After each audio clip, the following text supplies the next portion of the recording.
नमस्कार दोस्तों, TET classes with Sneha में आपका स्वागत है। दोस्तों, आज की वीडियो में C TET previous year online परीक्षा के एसएसटी के क्वेश्चंस का रिवीजन करेंगे। क्वेश्चन है, समुद्रगुप्त को किस वाद्य यंत्र को बजाते हुए सिक्कों पर दिखाया गया है? पहला ऑप्शन है तानपुरा, दूसरा ऑप्शन है सितार, तीसरा ऑप्शन है बीड़ा, चौथा ऑप्शन है बांसुरी। बताइए दोस्तों, कौन सा ऑप्शन सही होगा इस क्वेश्चन का? इस क्वेश्चन का थर्ड ऑप्शन सही हो जाएगा दोस्तों, बीड़ा। समुद्रगुप्त को सिक्कों पर बीड़ा नामक वाद्य यंत्र को बजाते हुए दिखाया गया है। समुद्रगुप्त चंद्रगुप्त प्रथम का पुत्र था। नेक्स्ट क्वेश्चन है दोस्तों,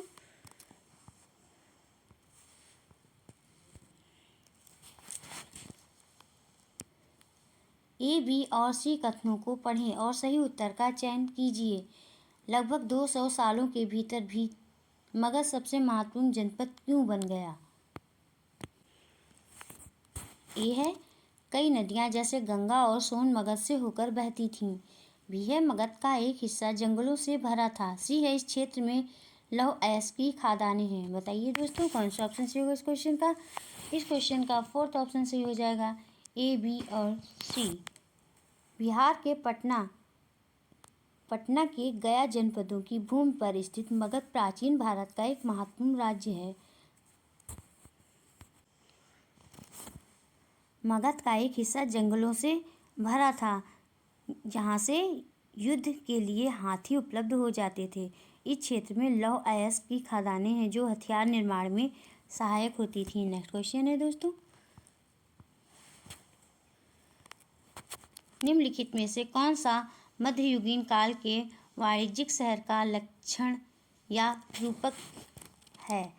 ये ऑप्शन है, मंदिर अर्थव्यवस्था एवं समाज दोनों के लिए ही महत्वपूर्ण होता था। दूसरा है, यह राजाओं की राजधानी होता था। तीसरा ऑप्शन है, वहाँ सामान्यतः मंडपिका होता था। और फोर्थ है, पुरोहित एवं तीर्थयात्री वहाँ के नागरिकों और यात्रियों की मुख्य संरचना या संयोजना बनाते थे। मध्ययुगीन काल के वाणिज्यिक शहर का लक्षण या रूपक है, वहाँ सामान्यतः मंडपिका होता था। मध्ययुगीन काल में नए शासक वर्ग विशेषकर इक्तादारों द्वारा नगरों में निवास करके वसूली के रूप में परिवर्तन, दस्तकारों एवं शिल्पकारों का नगरों की ओर क्रमिक प्रवास, हस्तशिल्प उत्पादन पर आधारित उद्योगों की पुनरावृत्ति, विदेश व्यापार के नए मार्गों के खुलने से नगरों के पुनरुद्धार और नगरीय एवं वाणिज्यिक अर्थव्यवस्था का मार्ग प्रशस्त हुआ था। नेक्स्ट क्वेश्चन है दोस्तों, क्वेश्चन है,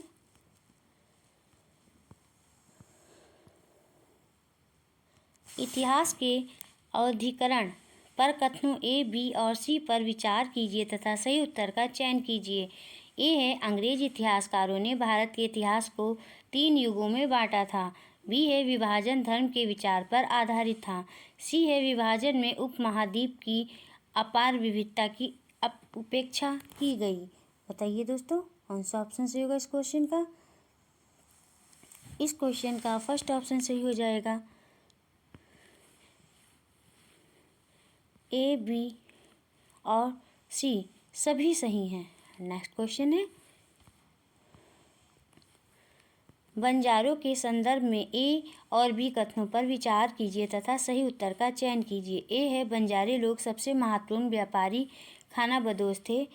और बी है, अलाउद्दीन खिलजी ने बंजारों से नगर के बाजारों तक अन्न को पहुंचाने का काम करवाया। बताइए दोस्तों, कौन सा ऑप्शन सही होगा इस क्वेश्चन का? इस क्वेश्चन का फोर्थ ऑप्शन सही हो जाएगा, ए और बी दोनों सही हैं। बंजारे लोग सबसे महत्वपूर्ण व्यापारी खानाबदोश होते थे। ये एक स्थान से दूसरे स्थान पर घूमकर व्यापार करते थे। ये अधिकतर खाद्यान्न का व्यापार करते थे। अलाउद्दीन खिलजी ने बंजारों से नगर के बंजारों तक अन्न को पहुंचाने का काम करवाया। नेक्स्ट क्वेश्चन है, निम्नलिखित कथनों पर विचार कीजिए एवं सही विकल्प चुनें। ए है गन्ने की निज व्यवस्था के अंतर्गत बागान मालिक स्वयं अपनी जमीन में गन्ने का उत्पादन करते थे। बी है निज खेती की व्यवस्था में बागान मालिक या तो जमीन खरीद लेते थे या दूसरे जमींदारों से जमीन भाड़े पर ले लेते थे और मजदूरों को काम पर लगाकर नील की खेती करवाते थे। सी है निज खेती व्यवस्था में बागान मालिक को बहुत सारे मजदूरों तथा बड़ी मात्रा में हल एवं बैलों की जरूरत पड़ती थी। इस क्वेश्चन का कौन सा ऑप्शन सही होगा दोस्तों? इस क्वेश्चन का थर्ड ऑप्शन सही हो जाएगा। बी एवं सी सही हैं। जिन खेती की व्यवस्था में बागान मालिक या तो जमीन खरीद लेते थे या दूसरे जमींदारों से जमीन भाड़े पर ले लेते थे और मजदूरों को काम पर लगाकर नील की खेती करवाते थे, इस व्यवस्था के अंतर्गत गन्ने का उत्पादन नहीं होता था। निज खेती व्यवस्था में बागान मालिक को बहुत सारे मजदूरों तथा बड़ी मात्रा में हल एवं बैलों की जरूरत पड़ती थी। नेक्स्ट क्वेश्चन है,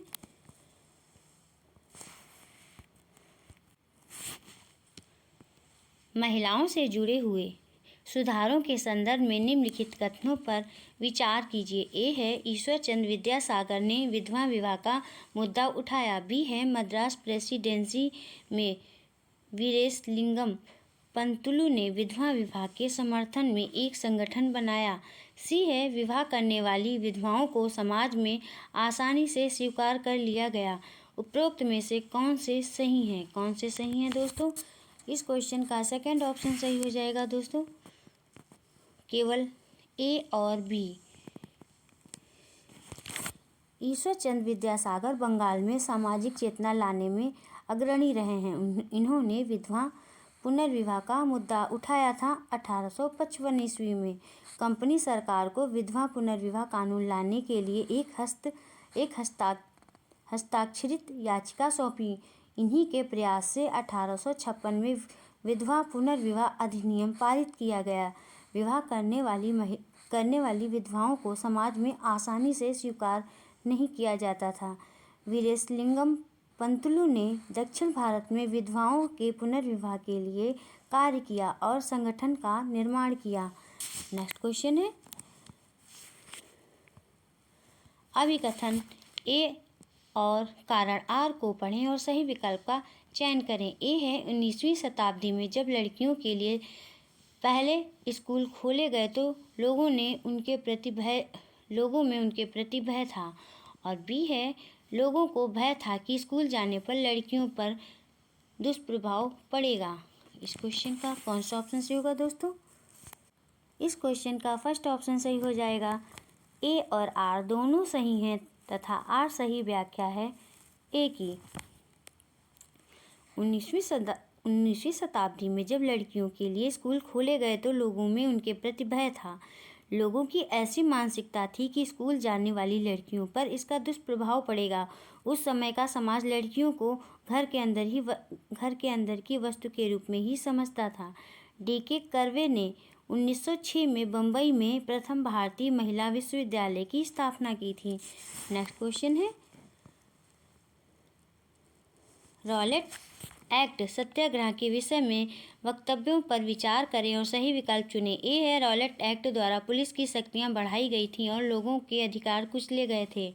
बी है मोहम्मद अली जिन्ना, महात्मा गांधी और अन्य सभी का तर्क था कि सरकार को लोगों की मूल स्वतंत्रता करने का कोई अधिकार नहीं था। सी है यद्यपि हिंदू व मुस्लिम रॉलेट के विरोध में थे, फिर भी रॉलेट एक्ट सत्याग्रह अंग्रेजों के विरुद्ध में राष्ट्रव्यापी संघर्ष नहीं बन सका। बताइए दोस्तों कौन सा ऑप्शन सही होगा इस क्वेश्चन का? इस क्वेश्चन का फर्स्ट ऑप्शन सही हो जाएगा दोस्तों, ए और बी सत्य हैं। सर सिडनी रॉलेट की सिफारिश पर 1919 ईस्वी में रॉलेट एक्ट लाया गया। इस एक्ट के द्वारा पुलिस को असीमित अधिकार दिए गए। पुलिस किसी को भी शक के आधार पर बिना कारण बताए गिरफ्तार कर सकती थी। इसके विरोध में महात्मा गांधी ने रॉलेट एक्ट सत्याग्रह सभा की स्थापना की, जो कि एक राष्ट्रव्यापी संघर्ष बन गया।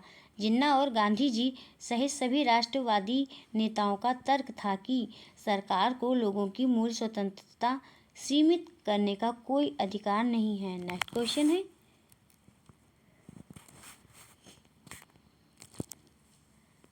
सरकारी शिक्षण संस्थाओं में अध्ययन तथा सरकारी संस्थानों में नौकरी के अवसर में सहयोग हेतु किन आधारों को अपनाया जाता है? ए है जाति, बी है पारिवारिक आय, सी है लिंग, डी है व्यक्तिगत आय। सही विकल्प का चयन कीजिए दोस्तों। कौन सा ऑप्शन सही होगा इस क्वेश्चन का? इस क्वेश्चन का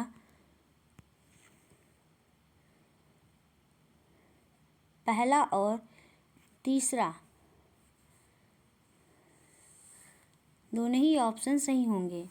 सरकारी शिक्षण संस्थानों में अध्ययन तथा सरकारी संस्थानों में नौकरी के अवसर में सहयोग के लिए जाति, लिंग, परिवार के आधार पर आरक्षण के रूप में इन्हें अपनाया जाता है।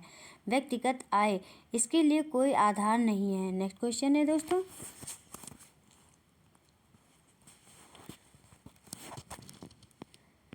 दिए एक कथन ए व बी को पढ़िए तथा सही उत्तर का चयन कीजिए। ए है पृथ्वी का खिंचाव बल सौर मंडल को बांधे रखता है। सी है बाह्य ग्रह सूर्य से बहुत दूर है तथा चट्टानों से बने हैं।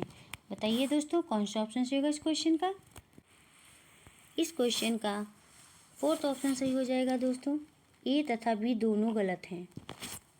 पृथ्वी का खिंचाव बल सौर मंडल को नहीं बल्कि इसके गुरुत्वाकर्षण के प्रभाव में आने वाले पिंडों और वायुमंडल को बांधे रखता है। बाह्य ग्रह सूर्य से बहुत दूर हैं। वह चट्टानों से नहीं बल्कि गैस और धूल से बना हुआ है। आंतरिक ग्रहों की तुलना में बाह्य ग्रहों का आयतन अधिक है तथा उनका घनत्व भी बहुत कम है। नेक्स्ट क्वेश्चन है दोस्तों, गल्फ स्ट्रीम गर्म जलधाराएं हैं तथा इनमें चलने की प्रवृत्ति डैश में क्या फील करेंगे दोस्तों? पहला ऑप्शन है भूमध्य रेखा की ओर है, दूसरा ऑप्शन है ध्रुवों की ओर है, तीसरा ऑप्शन है ना भूमध्य रेखा की ओर है ना ध्रुवों की ओर है, और फोर्थ ऑप्शन है कुछ निश्चित नहीं है। बताइए दोस्तों कौन सा ऑप्शन सही होगा इस क्वेश्चन का? इस क्वेश्चन का सेकंड ऑप्शन सही हो जाएगा, ध्रुवों की ओर है। गर्म जलधाराएं विषुवत रेखा से ध्रुवों की ओर चलती हैं जबकि ठंडी जलधाराएं ध्रुवों से विषुवत रेखा की ओर चलती हैं। इसलिए गल्फ स्ट्रीम गर्म जलधारा विषुवत रेखा से ध्रुवों की ओर बहती है। स्थलीय नदियों की भांति सागरीय जल का एक स्थान से दूसरे स्थान की ओर बहना या प्रवाह धारा कहलाता है। नेक्स्ट क्वेश्चन है दोस्तों,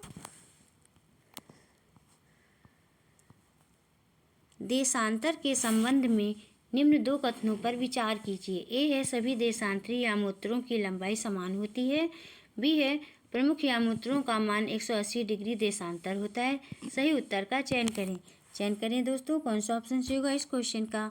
फर्स्ट ऑप्शन सही हो जाएगा, ए सही है बी गलत है। ए सही है बी गलत है। सभी देशांतरी यामोत्तरों की लंबाई समान होती है जबकि अक्षांशीय रेखाओं की लंबाई विषुवत वृत्त से ध्रुवों की ओर जाने पर घटती जाती है। प्रमुख यामोत्तरों का मान 0 डिग्री देशांतर है जो ग्रीनविच ब्रिटिश राजकीय वेधशाला पर स्थित है। नेक्स्ट क्वेश्चन है, निम्नलिखित कथनों ए बी तथा सी पर विचार कीजिए तथा सही विकल्प का चुनाव कीजिए। ए है विश्व के ताप कटिबंधों का वर्गीकरण अक्षांशों के आधार पर होता है। बी है उत्तर और दक्षिण ध्रुव को जोड़ने वाली काल्पनिक रेखाएं अक्षांश कहलाती हैं। सी है सभी देशांतरों की लंबाई समान होती है। बताइए दोस्तों कौन सा ऑप्शन सही होगा इस क्वेश्चन का? इस क्वेश्चन का थर्ड ऑप्शन सही हो जाएगा दोस्तों। केवल ए तथा सी सही हैं। केवल ए तथा सी सही हैं। विश्व के ताप कटिबंधों का वर्गीकरण अक्षांशों के आधार पर होता है। उत्तर और दक्षिण ध्रुवों को जोड़ने वाली काल्पनिक रेखाएं अक्षांश नहीं बल्कि देशांतर कहलाती हैं। सभी देशांतरों की लंबाई समान होती है जबकि अक्षांश रेखाएं विषुवत वृत्त से ध्रुवों की ओर जाने पर घटती हैं। नेक्स्ट क्वेश्चन है दोस्तों,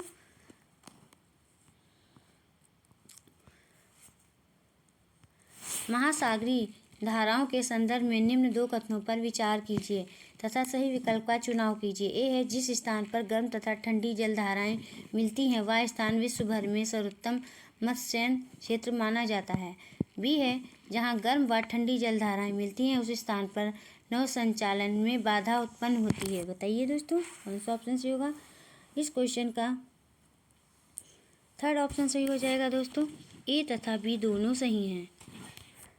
मछलियों के लिए भोजन की उपलब्धता के चलते जिस स्थान पर गर्म एवं ठंडी जलधाराएं मिलती हैं वह स्थान विश्व भर में सर्वोत्तम मत्स्यन क्षेत्र माना जाता है। जहां गर्म एवं ठंडी जलधाराएं होती हैं वहां कोहरा उत्पन्न हो जाता है, इसलिए उस स्थान पर नौ संचालन में बाधा उत्पन्न होती है। नेक्स्ट क्वेश्चन है दोस्तों,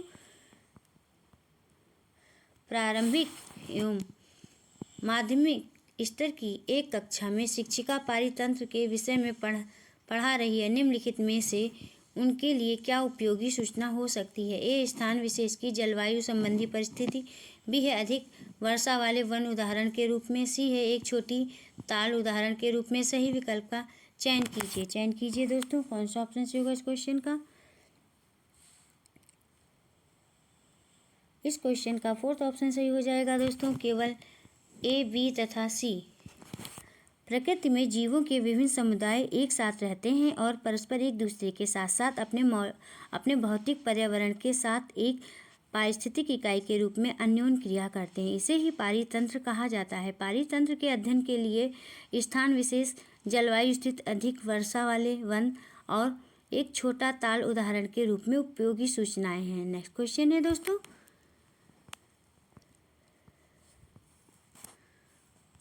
वायु दाब के संबंध में निम्न कथनों में से कौन सा कथन सही है।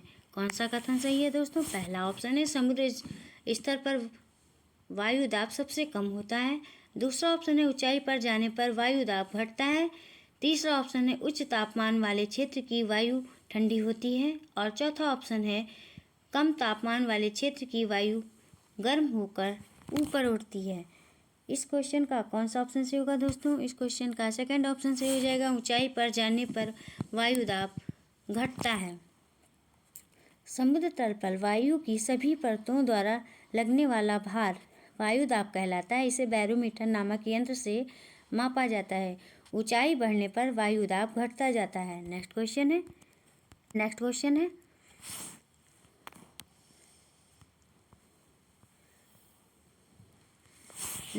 है दोस्तों, जल एक संसाधन के संबंध में कथन ए, बी व सी को ध्यान में रखते हुए सही विकल्प का चुनाव कीजिए। ए है, पृथ्वी पर जल ना बढ़ाया जा सकता है और ना घटाया जा सकता है। बी है, केवल 2.7% पृथ्वी का पानी मानव उपयोग के लिए उपयुक्त है। और सी है, जल एक नवीकरणीय संसाधन है। बताइए दोस्तों कौन सा ऑप्शन सही होगा इस क्वेश्चन का। इस क्वेश्चन का फोर्थ ऑप्शन सही हो जाएगा दोस्तों, ए, बी व सी सभी सही हैं।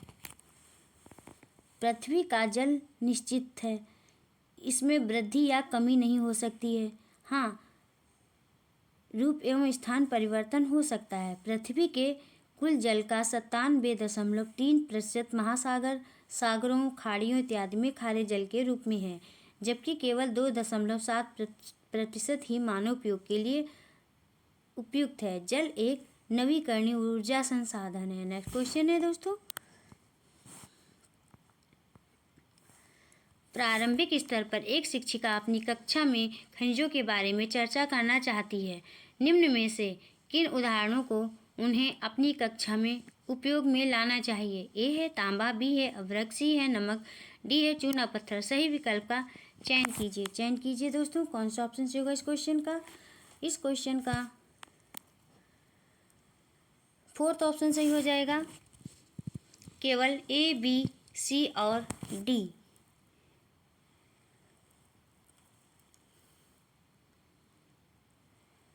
खनिजों के बारे में चर्चा के दौरान इन सभी उदाहरणों को उपयोग में लाना चाहिए। तांबा, अभ्रक, नमक एवं चूना पत्थर, ये सभी खनिज हैं। खनिज ऐसे भौतिक पदार्थ होते हैं जो खानों से खोद कर निकाले जाते हैं। नेक्स्ट क्वेश्चन है दोस्तों, दिए गए लक्षणों ए तथा बी के आधार पर फसल की पहचान करें। ए है, इसके लिए गर्म एवं आर्द्र जलवायु और अपवाहित दोमट मृदा की आवश्यकता होती है। बी है, इस फसल की वृद्धि के लिए पर्वतीय ढाल अधिक उपयुक्त होती है। ऑप्शन है, पहला ऑप्शन है चाय, दूसरा है कॉफी, तीसरा है कपास, चौथा है चावल। बताइए दोस्तों कौन सा ऑप्शन सही होगा इस क्वेश्चन का। इस क्वेश्चन का सेकंड ऑप्शन सही हो जाएगा दोस्तों, कॉफी।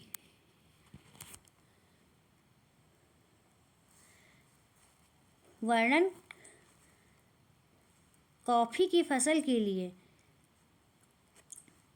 कॉफी की खेती के लिए प्रकृति और जलवायु दशाओं की आवश्यकताएं होती हैं, जो इस प्रकार है।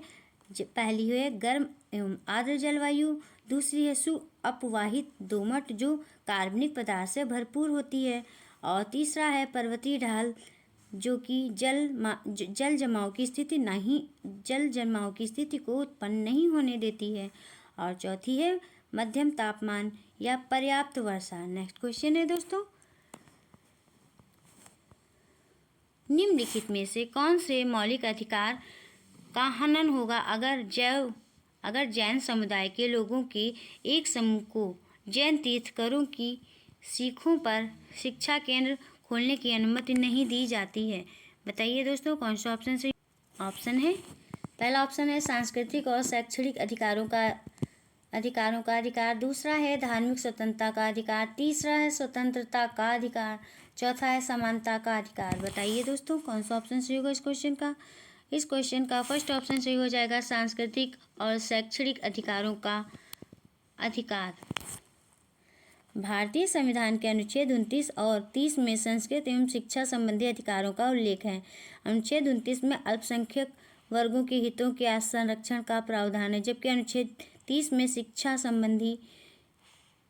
संस्थाओं की स्थापना और प्रशासन करने का अल्पसंख्यक वर्गों को अधिकार दिया गया है। जैन समुदाय के लोगों के एक समूह को जैन तीर्थंकरों की सीखों पर शिक्षा केंद्र खोलने की अनुमति न देना और उनके सांस्कृतिक और शैक्षणिक अधिकारों का उल्लंघन है। नेक्स्ट क्वेश्चन है,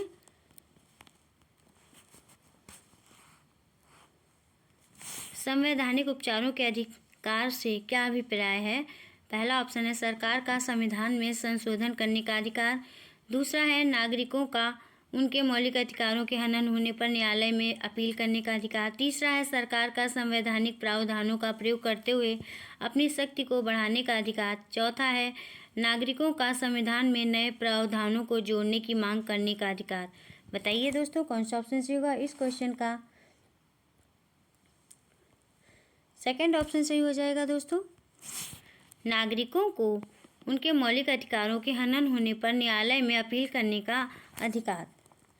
भारतीय संविधान के अनुच्छेद 321 में वर्णित संवैधानिक उपचारों के अधिकार से अभिप्राय है कि नागरिकों के मौलिक अधिकारों का हनन होने पर वह उच्चतम न्यायालय में अपील कर सकता है। उच्चतम न्यायालय इस हेतु 5 रिट वेदी प्रत्यक्षीकरण, परमादेश, उत्प्रेक्षण अधिकार, प्रेक्षा निषेध जारी कर सकता है। अनुच्छेद 226 के तहत यह अधिकार न्यायालय के पास भी है। नेक्स्ट क्वेश्चन है दोस्तों,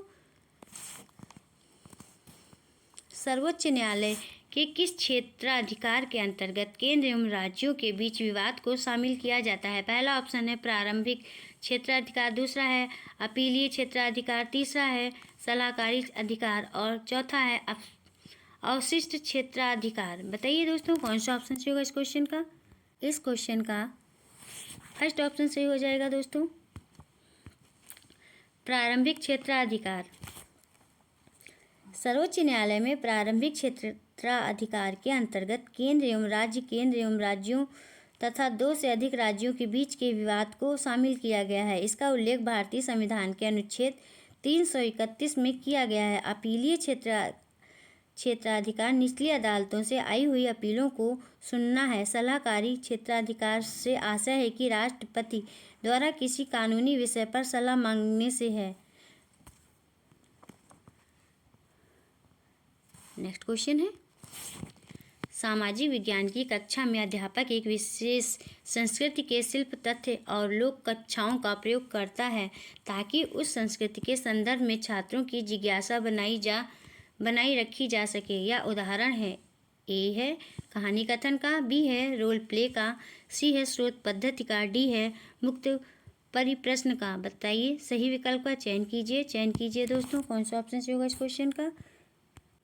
इस क्वेश्चन का फोर्थ ऑप्शन सही हो जाएगा दोस्तों, सी और डी।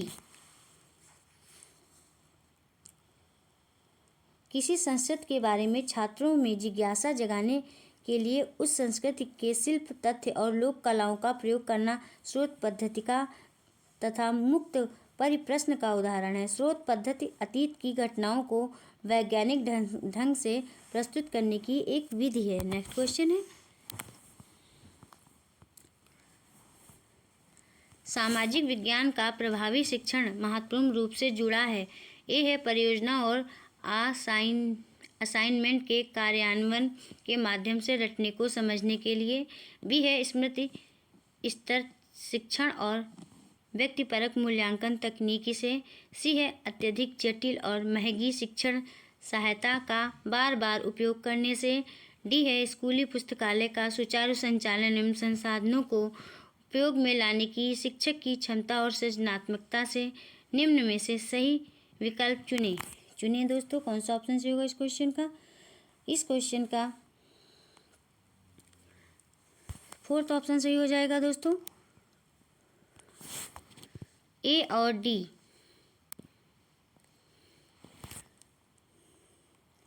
सामाजिक विज्ञान के प्रभावी शिक्षण का उद्देश्य मुख्यतः परियोजनाओं और असाइनमेंट के कार्यान्वयन के माध्यम से रटने को समझने के लिए तथा स्कूली पुस्तकालय का सुचारू संचालन एवं संसाधनों को उपयोग में लाने की शिक्षक की क्षमता एवं सृजनात्मकता से है। नेक्स्ट क्वेश्चन है दोस्तों,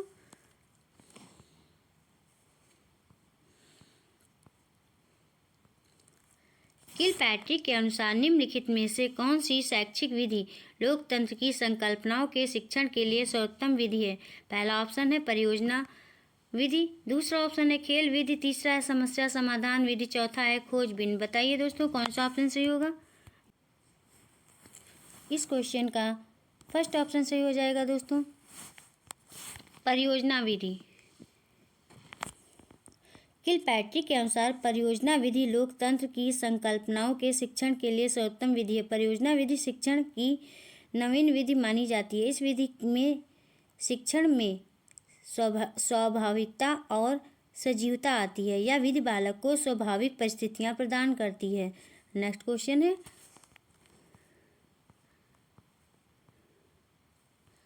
सामाजिक विज्ञान की कक्षा के संदर्भ में ए और बी कथनों को पढ़िए तथा सही विकल्प का चयन कीजिए। कथन ए है बच्चों को द्वंद्व या संघर्ष के बारे में जानने और पूछताछ से दूर रखना चाहिए। कथन बी है शिक्षण शास्त्रीय दृष्टिकोण से जो द्वंद्व या संघर्ष मीडिया में निपटा दिया गया हो, जिस पर बहस एवं चर्चा हो चुकी हो, वह कक्षा में शिक्षण के लिए अधिक उपयुक्त होगा। बताइए दोस्तों कौन सा ऑप्शन सही होगा इस क्वेश्चन का? इस क्वेश्चन का सेकंड ऑप्शन सही हो जाएगा, ए गलत है और बी सही है। बच्चों को द्वंद्व एवं संघर्ष के बारे में जानने और पूछताछ से दूर नहीं रखना चाहिए, बल्कि तथ्यों के माध्यम से उनकी शंकाओं को दूर करके उनके विचारों का स्पष्टीकरण करना चाहिए। शिक्षा शास्त्रीय दृष्टि से जो संघर्ष मीडिया में निपटा दिया गया हो, जिस पर बहस हो चुकी हो, वह कक्षा में प्रैक्टिकल वर्क के रूप में शिक्षण के लिए उपयुक्त होगा। नेक्स्ट क्वेश्चन है, सामाजिक विज्ञान के बारे में सामान्य भ्रांति धारणाओं के संदर्भ में कथन ए और कारण आर को पढ़िए। कथन ए है सामाजिक विज्ञान को पाठ्यचर्या में दूसरे विषयों की तुलना में कम महत्व मिलता है। कारण है छात्र सामाजिक विज्ञान की अंतर्वस्तु को समझने में अरुचिकर या उदासीन महसूस करते हैं। सही विकल्प का चयन कीजिए दोस्तों। कौन सा ऑप्शन सही होगा? इस क्वेश्चन का फर्स्ट ऑप्शन सही हो जाएगा दोस्तों, ए और आर दोनों सही हैं तथा आर सही व्याख्या है ए की। नेक्स्ट क्वेश्चन है, निम्नलिखित एक विशिष्ट परियोजना रिपोर्ट के कुछ भाग हैं। ए है विश्लेषण तथा चर्चा, बी है सारांश तथा निष्कर्ष, सी है शोध प्रश्नों के लिए पृष्ठभूमि, डी है वर्गीकरण तथा आंकड़ों के स्रोत, ई है सुझाव। परियोजना रिपोर्ट के लिए सबसे उपयुक्त कौन सा क्रम हो सकता है? कौन सा क्रम हो सकता है दोस्तों? इस क्वेश्चन का थर्ड ऑप्शन सही हो जाएगा, सी डी ए वी तथा ई। नेक्स्ट क्वेश्चन है, निम्न प्रश्न में कौन सी ज्ञानात्मक प्रक्रिया का आकलन होता है? भारत में गरीबी कम करने में महात्मा गांधी राष्ट्रीय ग्रामीण रोजगार गारंटी अधिनियम के प्रभाव का अध्ययन कीजिए। पहला ऑप्शन है स्मरण, दूसरा ऑप्शन है मूल्यांकन, तीसरा है विश्लेषण, चौथा है सृजन। बताइए दोस्तों कौन सा ऑप्शन सही होगा इस क्वेश्चन का? इस क्वेश्चन का सेकंड ऑप्शन सही हो जाएगा, मूल्यांकन। भारत में गरीबी कम करने में महात्मा गांधी राष्ट्रीय ग्रामीण रोजगार गारंटी अधिनियम में प्रभाव का अध्ययन करने के लिए मूल्यांकन ज्ञानात्मक प्रक्रिया का आकलन होता है, क्योंकि इसमें अधिनियम से पूर्व के गरीबी के आंकड़ों तथा अधिनियम के बाद के गरीबी के आंकड़ों का तुलनात्मक अध्ययन और विश्लेषण करके निष्कर्ष निकालने की आवश्यकता होती है। नेक्स्ट क्वेश्चन है, निःशुल्क और अनिवार्य शिक्षा बाल अधिकार अधिनियम 2009 के अनुसार मूल्यांकन कार्य प्रणाली के विकास के समय में निम्नलिखित में से कौन सा विचारणीय होना चाहिए? कौन सा विचारणीय होना चाहिए दोस्तों? पहला ऑप्शन है बच्चों को नियमित रूप से गृह कार्य दिया जाना चाहिए, दूसरा है जहां तक हो सके शारीरिक दंड की उपेक्षा की जानी चाहिए, तीसरा है परीक्षा केवल पाठ्यक्रम के पूरा होने के बाद होनी चाहिए, और चौथा ऑप्शन है बच्चे को भय, अभिघात और चिंता मुक्त बनाएं। इस क्वेश्चन का कौन सा ऑप्शन सही होगा दोस्तों? इस क्वेश्चन का फोर्थ ऑप्शन सही हो जाएगा, बच्चे को भय, अभिघात और चिंता मुक्त बनाएं। भारतीय संविधान के अनुच्छेद 21A में वर्णित शिक्षा के अधिकार के आलोक में निर्मित निःशुल्क एवं अनिवार्य शिक्षा बाल अधिकार अधिनियम 2009 के अनुसार मूल्यांकन कार्य प्रणाली के विकास के समय बच्चे को भय, अभिघात और चिंता मुक्त बनाएं। बस दोस्तों आज की वीडियो में इतना ही। Thank you for watching this video.